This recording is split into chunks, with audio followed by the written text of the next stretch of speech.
Bonjour, chers frères et sœurs, c'est toujours pour moi un véritable plaisir d'échanger avec vous. Quand j'écoute mes frères et sœurs camerounais, j'ai souvent le sentiment qu'ils sont en déphasage avec le monde parce que il y a certains Camerounais qui nous disent que nous faisons le culte de la personnalité quand nous parlons du projet de gouvernance du professeur Maurice Kamto et de ses compétences. Parce que là, les Camerounais ne font pas la différence. Ils ne parviennent pas à faire la différence avec ce que nous prenons tous les jours. Nous parlons d'un projet de gouvernance, un projet chiffré et viable, politiquement, économiquement et socialement pour le peuple camerounais. Alors que d'autre côté, les turférets du régime de M. Biya passent leur journée à ériger M. Biya comme leur Dieu, c'est-à-dire que comme leur créateur. C'est toute la différence.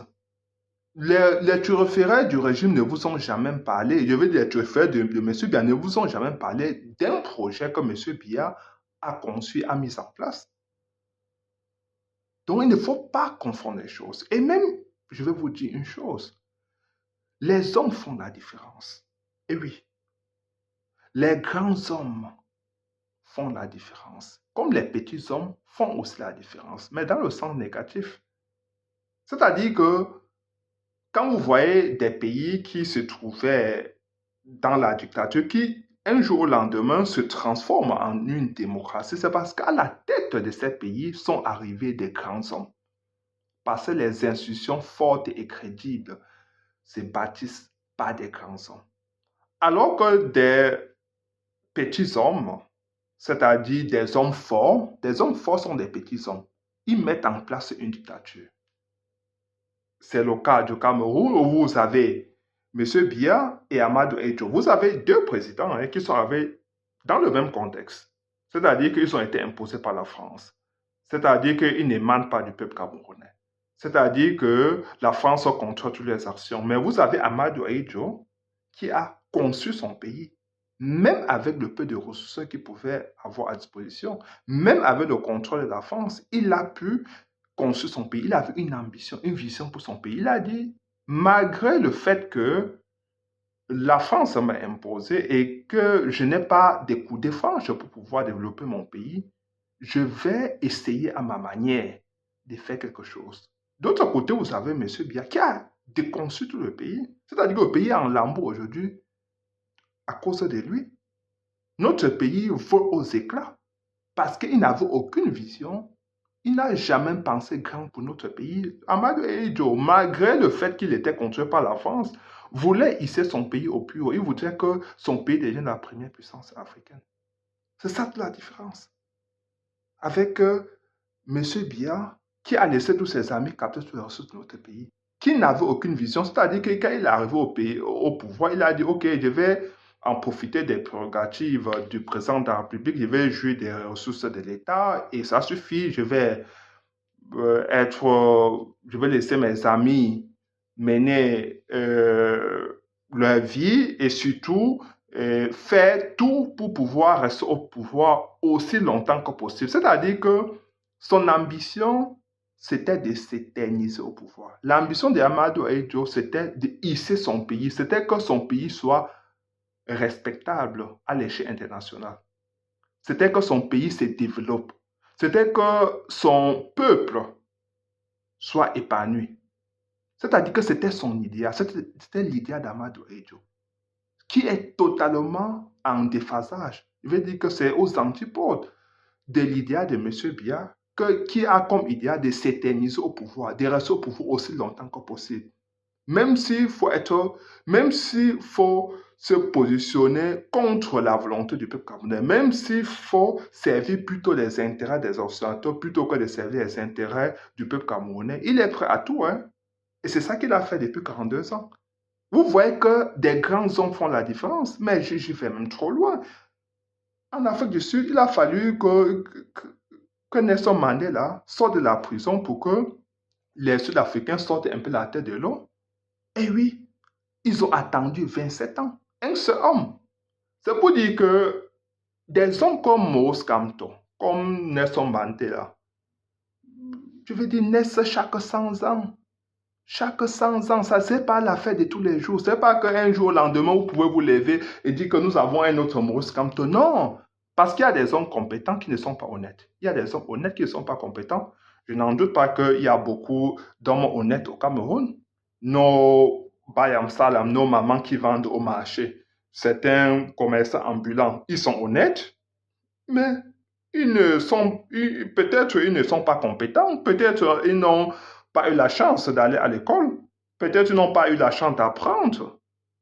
Il y a des hommes qui sont intellectuels, qui ont fait des grandes études, peut-être qui sont compétents, mais qui n'ont pas la probité morale nécessaire pour être président de la République. Nous avons la chance au professeur Mos Kamto qu'il a les deux à la fois. C'est comme nous avons tout cherché. Il est compétent et surtout, il a la probité morale. C'est un homme honnête. Tout ce qu'il a géré, il a toujours géré en bon père de famille. Il n'a jamais détourné aucun franc qui appartient au peuple camerounais. C'est-à-dire que vous ne pouvez pas l'accuser d'indélicatesse avec la fortune publique. Il n'a distrait aucun fonds. Même après son passage au gouvernement, tout ce que nous pouvons parler de lui, ce sont ses réalisations. Ce qu'il nous a donné Bakar, c'est qu'il faisait partie du gouvernement. C'est que grâce à lui, aujourd'hui, nous voyons comment les prisonniers ne sont plus tirés au bord de la route comme c'était par le passé, parce qu'il avait dit que c'était contraire aux droits de l'homme. Aujourd'hui, les prisonniers sont transportés dans les voitures. Ça, c'était grâce au professeur Maurice Kamto. Il a essayé aussi à son niveau de faire des petites réformes dans des prisons, mais il n'avait pas les compétences, je veux dire la qualité il n'avait pas qualité pour le faire parce qu'il était juste un ministre délégué. Il ne gérait aucun budget. Mais il a fait avec le peu qu'il pouvait avoir. Il s'est mis au service de son pays. C'est ça toute la différence. Quand vous voyez, je veux dire que, regardez la Chine. La Chine, à un moment donné, a demandé l'aide à l'Afrique. Hein. Les Chinois mouraient de faim. Mais il y a Deng Xiaoping qui est arrivé, en 1962, il dit que les idéologies, là, vraiment, ça m'importe peu. Si un chat, peu importe qu'il soit blanc ou noir, s'il parvient à attraper la souris, c'est un bon chat. Je vais travailler avec. C'est-à-dire qu'il a laissé à côté les idéologies pour se concentrer sur l'efficacité. C'est-à-dire qu'il s'est appuyé sur le pragmatisme. Et aujourd'hui, vous voyez comment la Chine, parce que c'est à partir de ça qu'il a mis les 4 pôles industriels et financiers. Et vous voyez comment la Chine s'est d'abord mise en autarcie, a fermé ses frontières et a décollé économiquement. Quand la Chine a ouvert ses frontières, tout le monde était stupéfait, tout le monde était surpris de savoir que la Chine était en train de se développer. C'est-à-dire que voilà des hommes qui ont fait la différence. Il y en a plusieurs exemples de cette nature-là que je peux citer, chers frères et sœurs. C'est pour dire que des grands hommes mettent en place des institutions fortes, mettent en place la base du développement pour leur pays. Ce sont des hommes qui ont une vision, une ambition pour leur pays. Ce sont des hommes qui rêvent grand. Comme Amadou Ahidjo, qui n'était pas un intellectuel, qui était aussi un dictateur sanguinaire, mais qui avait une vision pour son pays. Alors que vous avez M. Biya, qui n'a jamais... le pouvoir l'a surpris. Il n'a jamais pensé le Cameroun. Il n'a jamais vu le pays comme une grande nation. Alors, de l'autre côté, vous avez le professeur Maurice Kamto, qui a, même à travers ses écrits, je veux dire que, d'ailleurs même, comme le dit souvent le professeur Maurice Kamto, les Camerounais n'ont pas vocation à être au plus bas. Les Camerounais ont vocation à être au plus haut. Les Camerounais sont intelligents. Et je dis tout, ce n'est pas de chauvinisme national. Les Camerounais sont intelligents. C'est-à-dire qu'ils peuvent rester ici au plus haut. Ils peuvent être là où ils désirent être. Parce qu'ils sont compétents, ils sont talentueux, ils ont la motivation nécessaire, ils ont le dynamisme pour se hisser au plus haut, pour être la première puissance africaine. Et c'est ça qui anime le professeur Maurice Kamto. Tout ce qu'il demande, c'est que s'il devient président de la République, c'est que les Camerounais lui donnent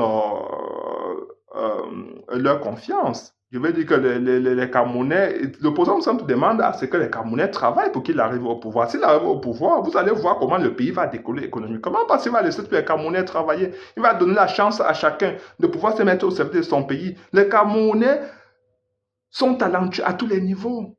C'est-à-dire qu'aujourd'hui, quand vous regardez notre pays, là, vous constatez que tout est à refaire. Je dis que tout est à construire. Commençant par des routes, par des chemins de fer, au niveau de l'énergie, de l'eau potable, des hôpitaux. Nous n'avons rien du tout. C'est-à-dire que c'est un pays à construire. C'est-à-dire que nous aurons besoin du savoir-faire des Camerounais, du talent des Camerounais. Nous aurons besoin de tout le monde pour pouvoir travailler. Donc, le prochain président veut seulement mettre en place cet environnement-là, cet environnement qui doit être un environnement d'affaires pour attirer à la fois des investisseurs nationaux et même étrangers, mais il doit aussi mettre un environnement propice et mettre en place un environnement qui va donner la possibilité à chaque Camerounais de pouvoir travailler. Un environnement qui est privé de la corruption, de la gabegie, des détournements des fonds publics. C'est ça qui a tué le pays. Mais il y a encore un autre sujet, chef, ce qui me touche vraiment à cœur, les enlèvements. L'opposition Mozambique veut mettre en place la police de proximité. Regardez la situation des Camerounais aujourd'hui.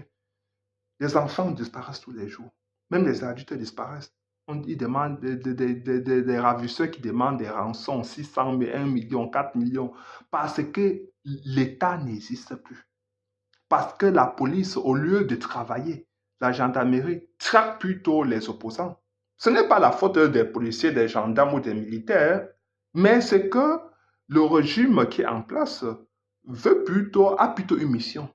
C'est de traquer les opposants politiques au lieu de travailler pour le bien commun. Les policiers, les gendarmes, les militaires, sous le règne de Poso Moscanto, seront respectés et travailleront main à main avec les populations. C'est-à-dire qu'il n'y aura plus de crainte, que ce soit de la part des populations, que ce soit de la part des forces de maintien de l'ordre. Il n'y aura plus ces craintes-là. Il y aura l'harmonie, il y aura la convivialité, le respect. Vous n'aurez plus besoin d'appeler un militaire ou un gendarme ou un policier chef, comme j'entends là. Ça ne se fera pas.